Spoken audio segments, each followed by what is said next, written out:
Good morning and welcome to Wake Up with the Consciousness Café. My name is Lisa Ferraro. I'm so happy to be with you this morning, welcoming Sarah Barab, one of my favorite people on the planet. She's an astrologer, a documentary filmmaker, and a mindfulness teacher.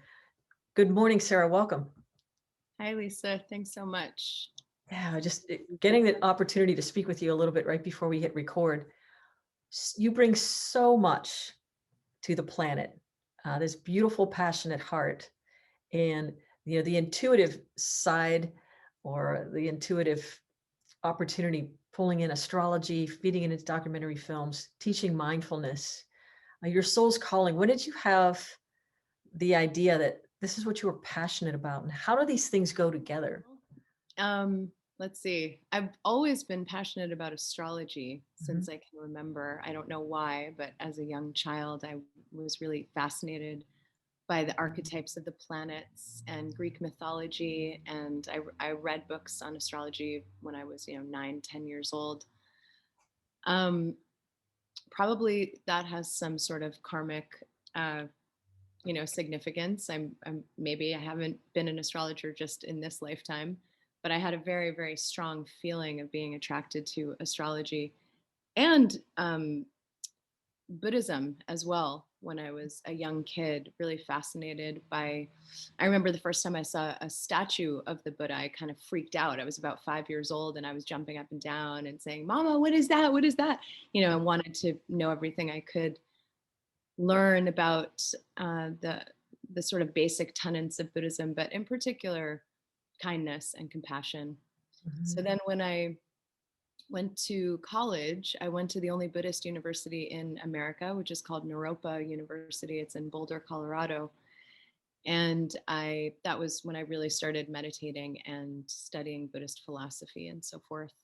I Yeah. spent quite a few years living in Nepal, living in monasteries and um, volunteering with Tibetan refugee orphans. Mhm. And so, I'm not entirely sure how my Dharma path and my astrology path intersect. I think they intersect in the way that I give readings, Uh-huh. but I don't know if there's kind of an outer comprehensible explanation for these two paths. Yeah, I think yours, to me, I would say it's definitely an inner confluence of this consciousness, because it serves the whole in a way that brings it forth. And then we get to see, like, we're born under a certain set of stars with a certain energetic, but we need to pay attention inside as these things come to fruition. As you have so beautifully, tell us a little bit about the documentary films you create. It's so fascinating, how there's such a deep integrity when you speak about the work you're bringing to the planet, which I appreciate very much. Yeah, thank you.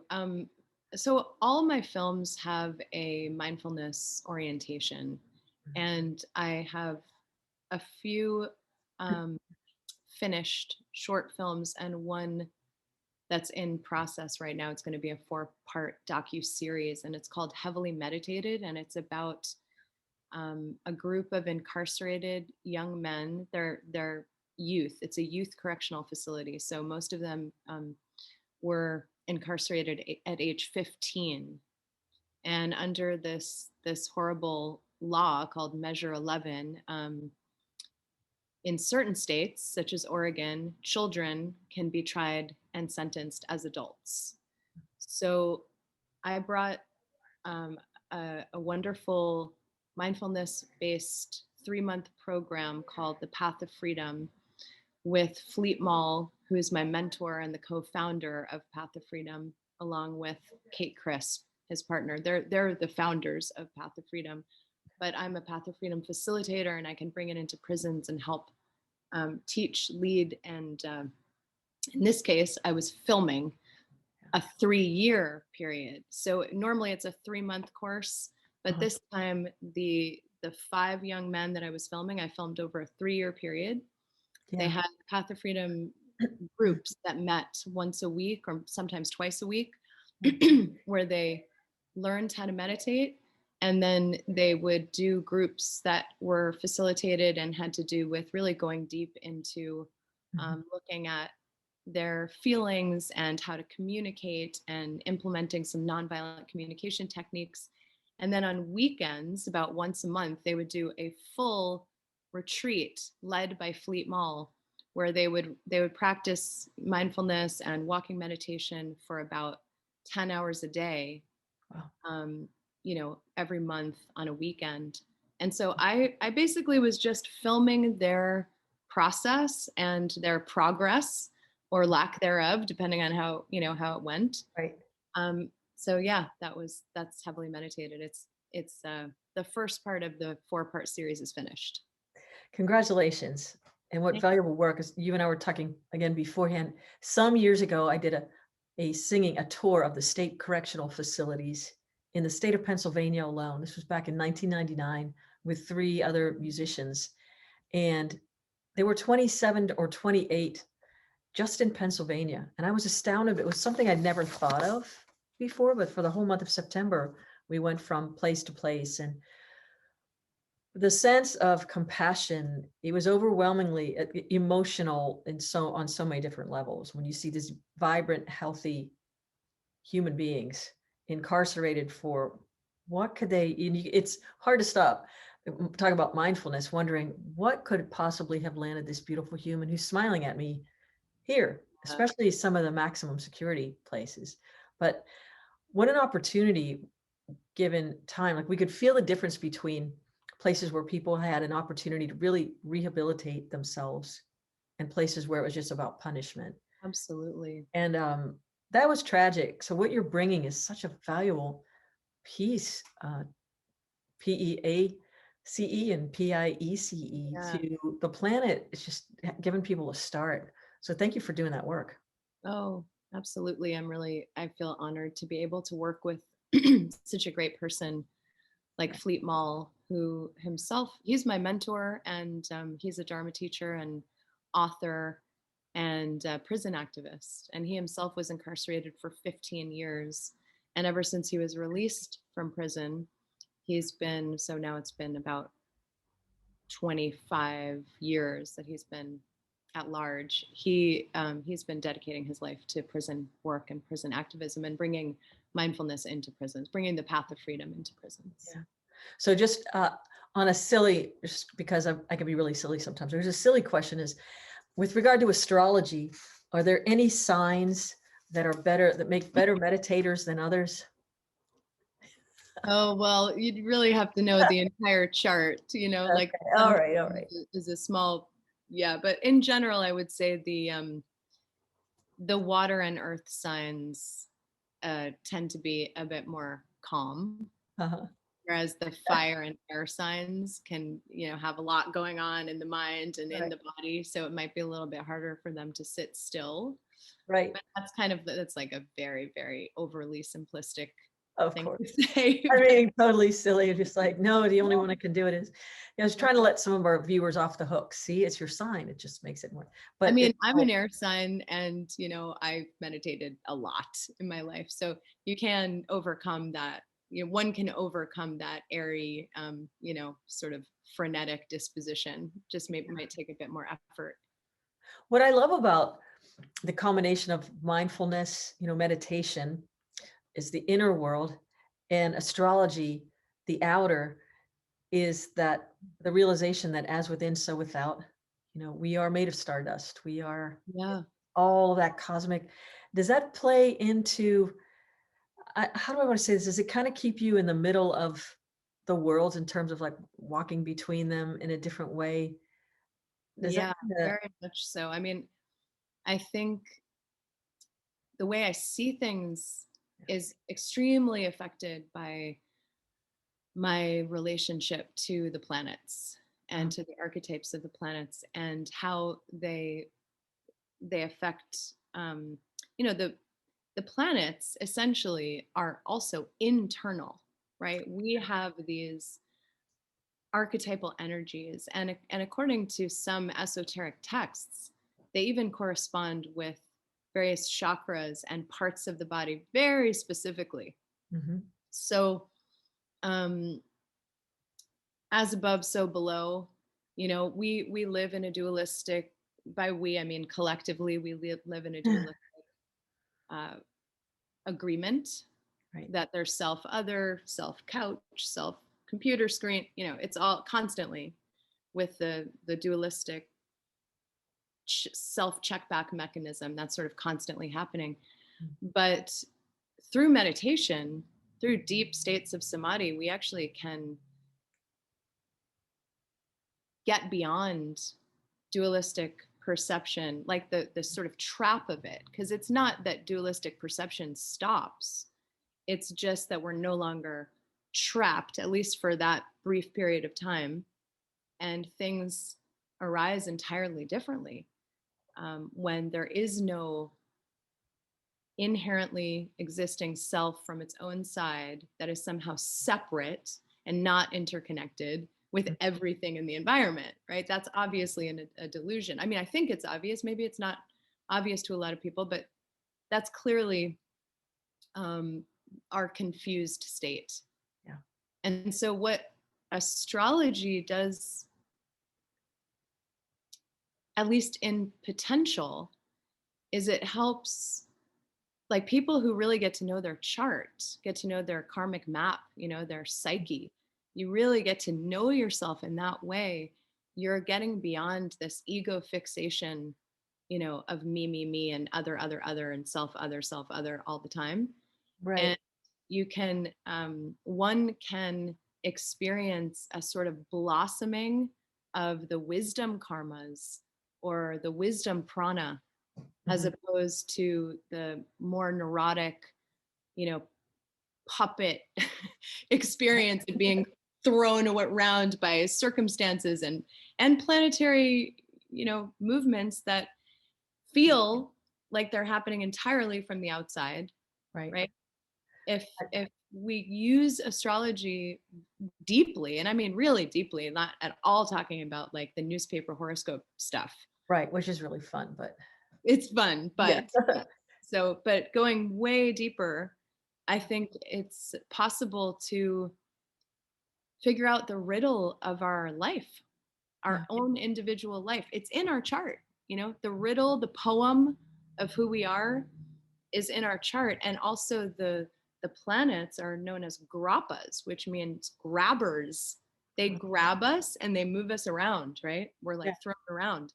So, part of what the deepest level of astrology and how it relates to deep states of meditation is that we can actually overcome our karma, which Right. is overcoming the grabbing quality of the planets manipulating us and moving us around against our own will.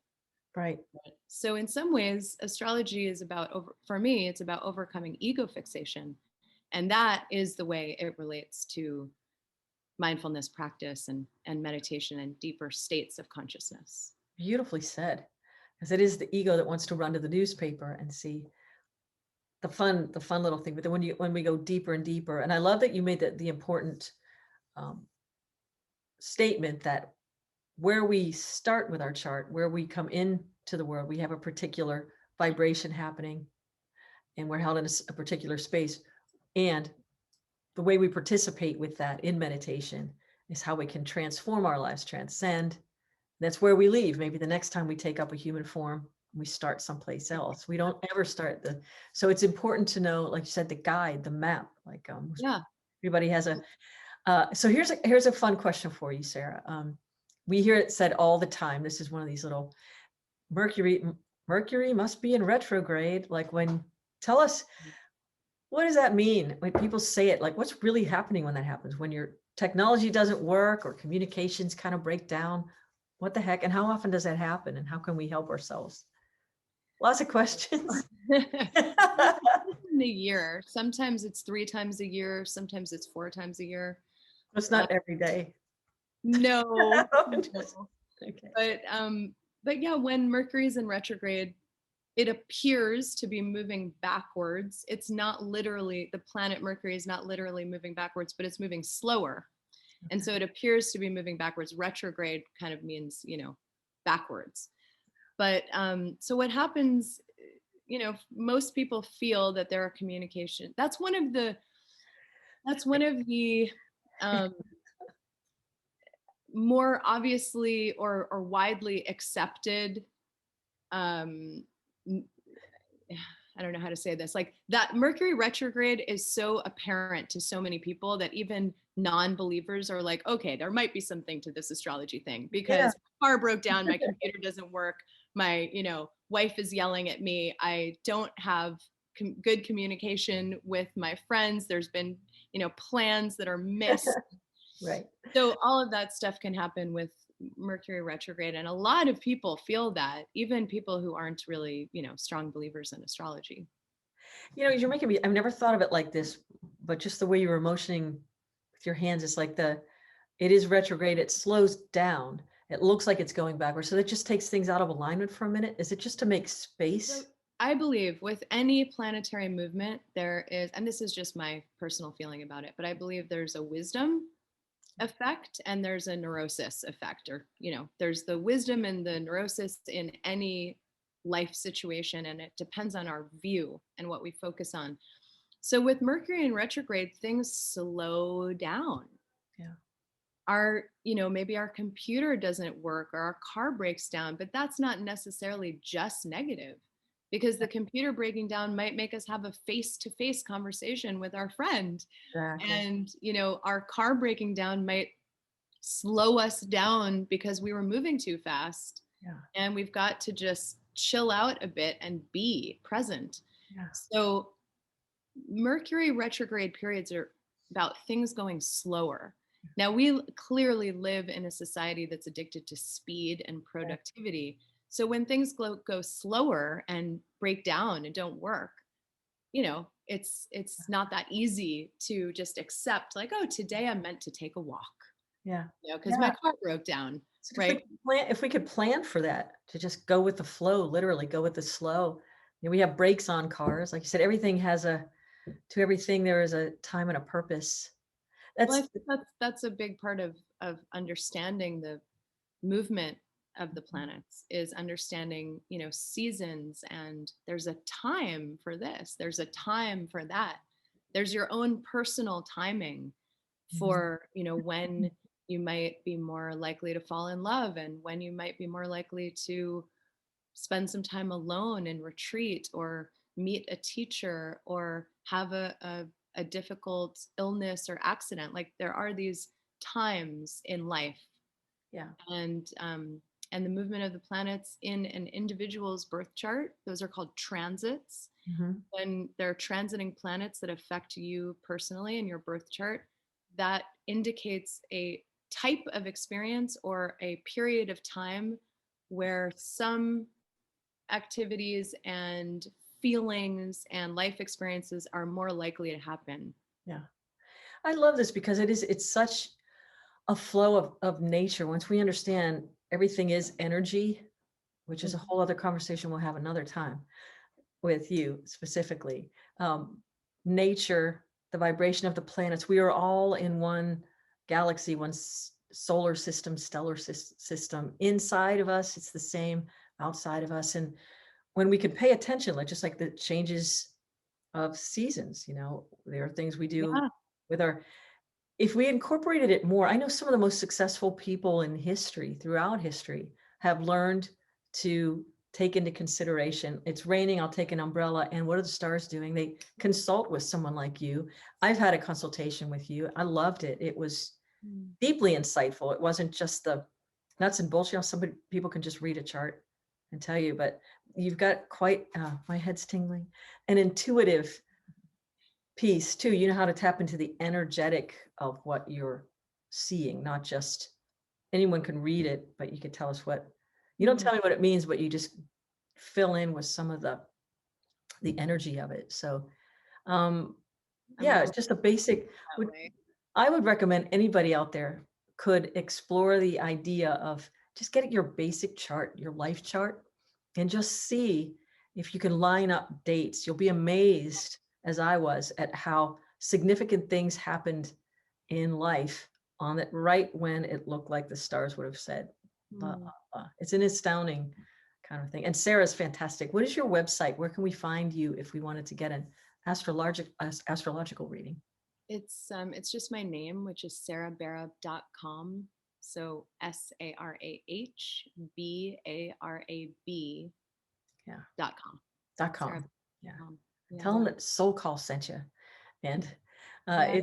it's great to have you with us this morning. More with you coming up down the road, and hopefully maybe we can do some workshops with you, mindfulness.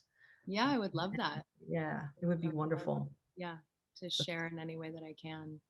And I wanted to mention that if anybody who's listening to this interview wants a reading, I'd be happy to give a 15% discount just because why not? So, Wow, that's awesome. Thank you. Take her up on that. I'm telling you, it was life changing. It was really fantastic. Because I was well, just going, I loved working with you too, thank you. because you're so profound and soulful and open and receptive. And so it was such a pleasure and delight to give you a reading. It really was. Thanks, Sarah. Thank you. More from Sarah Barab in the months to come, but for now, so much to think about. So much gratitude for you, Sarah, and what you bring to the planet, and helping people to find that inner peace in a situation that would be challenging. What a light you are. Thank you for being with us this morning. Thank you so much, Lisa. Mhm. And wherever you are on the planet, remember that you are loved. Peace and blessings.